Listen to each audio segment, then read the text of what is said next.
A pigeon just beat the internet. Not a metaphor.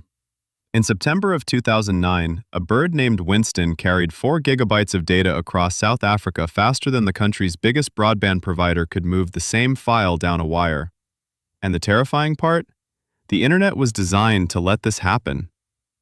This is the story of how engineers proved that a bird taped with a paper scroll counts as a legitimate part of the internet, complete with real ping times, real packet loss, and a real government-recognized standard.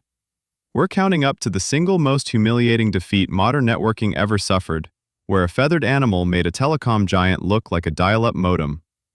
But to understand why any of this works, we have to start with a joke that turned out to be completely serious. Let's begin. Number 4. April 1st, 1990. A software engineer named David Weitzman publishes an official document with the Internet Engineering Task Force. It's called RFC 1149, and it has the driest possible title, A Standard for the Transmission of IP Datagrams on Avian Carriers. Translation? How to send internet packets using birds. It describes printing your data as hexadecimal code onto a small paper scroll. You wrap that scroll around a pigeon's leg. And it soberly notes the typical carrying capacity, or MTU, is around 256 milligrams. Yes, milligrams. This was published on April Fool's Day, obviously. But here's the joke inside the joke. It's a real, formally numbered RFC that still exists in the official standard series today. The engineers were laughing, but they were also making a genuine point. And that point is what makes the next part terrifying. Number 3. Because in 1999, they doubled down. RFC 2549 arrived, adding quality of service to the Pigeon protocol. That means priority levels. It suggested color-coded inks and barcodes to mark urgent packets. Then in 2011, RFC 6214 updated the whole thing for IPv6, the modern addressing system. Let me be clear. Actual internet standards bodies spent 21 years maintaining a running joke about bird-based networking. But they kept doing it because the underlying truth never stopped being true. The internet does not care what carries your data. A fiber cable, a radio wave, a pigeon. To IP, they're all just a link. And in 2001, a group of Norwegians decided to prove it. Number 2. April 28, 2001. The Bergen Linux User Group in Norway looks at RFC 1149 and asks the only question worth asking.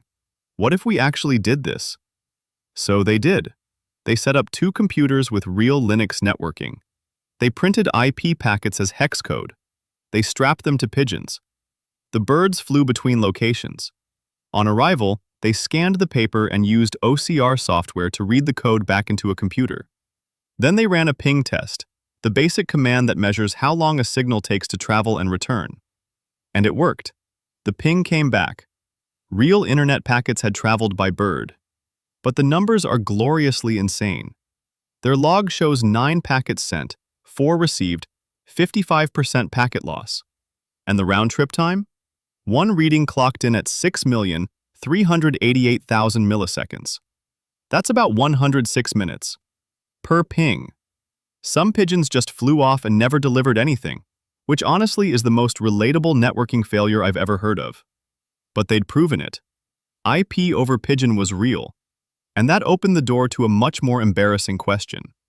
Here's where it stops being funny and starts being uncomfortable, especially if you've ever screamed at a loading bar. Ask yourself, how slow does your internet have to be before a literal bird is the smarter choice? Because that's not hypothetical. There's a concept in computing called sneakernet. It means physically moving storage, walking it over in your sneakers, because for huge files, carrying a hard drive can deliver more total data than sending it over a slow connection. Companies move terabytes this way. And that's the secret weapon behind our number 1. Number 1. September 2009, Durban, South Africa. A company called Unlimited IT is fed up with the sluggish upload speeds from Telkom, the national broadband provider. So they hatch a plan that is equal parts petty and brilliant. They take a homing pigeon named Winston, they strap a 4 gigabyte memory stick to his leg, and they race him against the internet. Winston flies roughly 60 kilometers in 1 hour and 8 minutes. Add the time to read the data off the stick, and the total transfer takes about 2 hours, 6 minutes, and 57 seconds. Meanwhile, that same 4 GB file being uploaded over the ADSL line, in the exact same window, it had transferred just 4%. 4%. A bird moved the entire file. The internet moved almost nothing.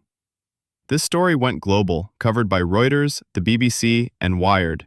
And this is the loop I promised you. The most humiliating defeat networking ever suffered was delivered by an animal that predates electricity by a few million years. The lesson underneath the feathers is deadly serious.